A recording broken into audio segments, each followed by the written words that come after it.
worth of pork barrel spending projects. So the point is, I want people to have tax cuts. I want every family to have a $5,000 refundable tax credit so they can go out and purchase their own health care.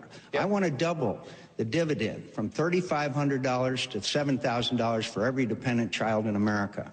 I know that the worst thing we could possibly do is to raise taxes on anybody, and a lot of people might be interested in Senator Obama's definition of rich. Senator Obama, you have a question for Senator McCain on that? Let me just make a couple of points. My definition, here's what I can tell the American people. 95% of you will get a tax cut. And if you make less than $250,000, less than $250,000 a year, then you will not see one dime's worth of tax increase. Now, John mentioned the fact that business taxes on paper are high in this country, and he's absolutely right. Here's the problem. There are so many loopholes that have been written into the tax code, oftentimes with support of Senator McCain, that we actually see our businesses pay effectively one of the lowest tax rates in the world. And what that means then is that there are people out there who are working every day, who are not getting a tax cut, and you want to give them more. It's not like you want to close the loopholes. You just want to add an additional tax cut over the loopholes, and that's a problem. Just one last point I want to make. Senator McCain talked about providing a $5,000 health credit. Now, what he doesn't tell you is that he intends to, for the first time in history, tax health benefits. So you may end up getting a $5,000 tax credit. Here's the only problem. Your employer now has to pay taxes on the health care that you're getting from your employer.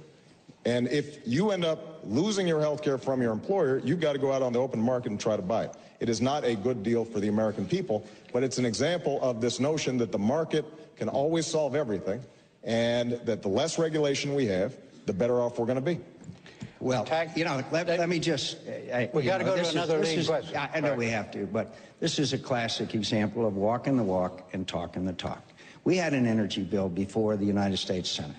It was festooned with Christmas tree ornaments. It had all kinds of breaks for the oil companies. I mean, billions of dollars worth.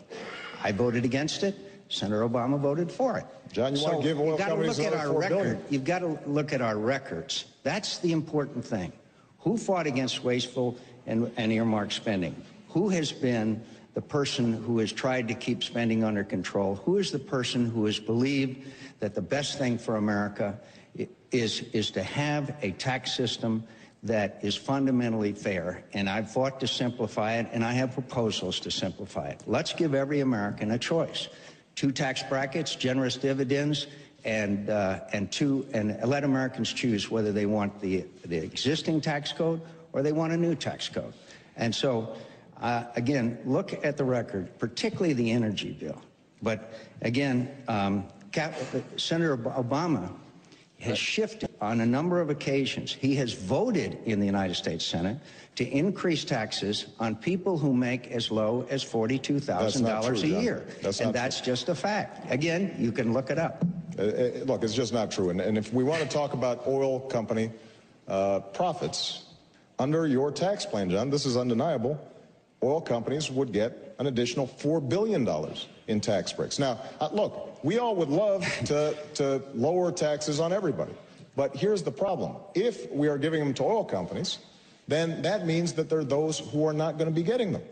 In all due respect, you already gave them to the oil companies. But John, the fact of the matter is that I was opposed to those tax breaks, tried to strip them out. We've got an energy bill on the Senate floor right now that contains some good stuff, some stuff you want, including drilling offshore.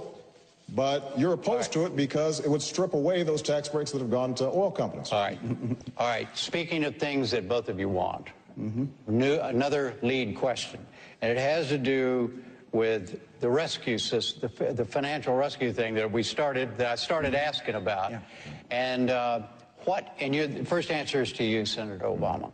As president, as a result of whatever financial rescue plan comes about, and the $700 billion, whatever it is it's going to cost, what are you going to have to give up in terms of the priorities that you would bring as President of the United States as a result of having to pay for the financial rescue plan?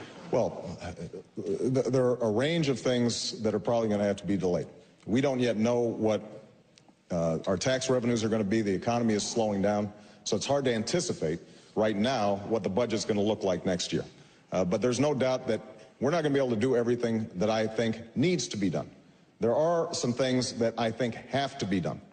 We have to have energy independence. So I've put forward a plan to make sure that in 10 years' time, we have freed ourselves from dependence on Middle Eastern oil by increasing production at home, but most importantly, by starting to invest in alternative energy, solar, wind, biodiesel, making sure that we're developing the fuel-efficient cars of the future right here in the United States, in Ohio and Michigan, instead of Japan and South Korea.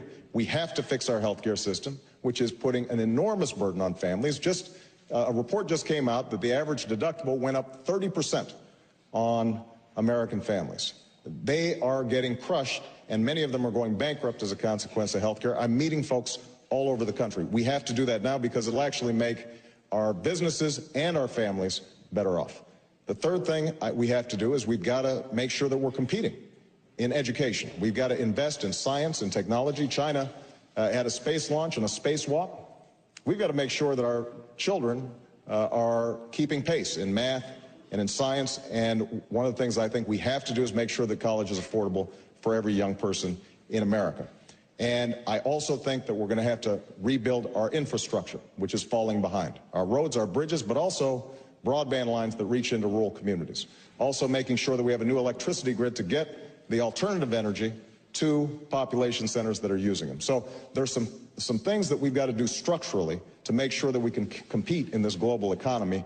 We can't shortchange those things. We've got to eliminate programs that don't work, and we've got to make sure that the programs that we do have are more efficient and cost less. What priorities would you adjust as president, Senator McCain, because of the financial bailout costs? Look, no matter what, we've got to cut spending. We have, as I said, we've let government get completely out of control. Senator Obama has the most liberal voting record in the United States Senate. It's hard to reach across the aisle from that far to the left. The point is we need to examine every agency of government. First of all, by the way, I'd eliminate ethanol subsidies. I oppose ethanol subsidies. I think that we have to return, particularly in defense spending, which is the largest part of our appropriations. We have to do away with cost-plus contracts. We now have defense systems that the costs are completely out of control.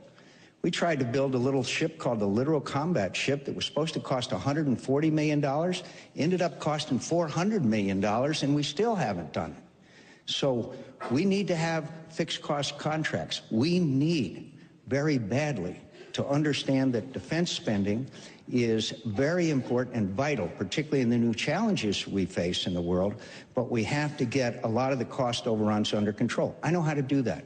I saved the taxpayers $6.8 billion by fighting a contract that was negotiated between Boeing and DOD that was completely wrong.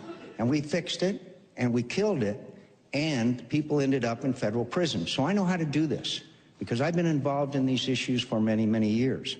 But I think that we have to examine every agency of government and find out those that are doing their job and keep them, and find out those that aren't and eliminate them. And we'll have to scrub every agency of government. But if I hear the two of you correctly, neither one of you is suggesting any major changes in what you want to do as president as a result of the financial bailout. Is that what you're saying? No, as I said before, Jim, there are going to be things that end up having to be deferred and delayed. Well, look, I want to make sure that we are investing in energy in order to free ourselves from dependence on foreign oil. Now, that is a big project. That is a multi-year project. But you're not willing to give that up. Well, I'm not willing to give up the need to do it, but there may be individual components of it that we can't do. But John's right that we've got to make some cuts. We right now give $15 billion every year as subsidies to private insurers under the Medicare system. It doesn't work any better through this private insurers. They just skim off $15 billion. That was a giveaway. And part of the reason is because lobbyists are able to shape how Medicare works. They did it on the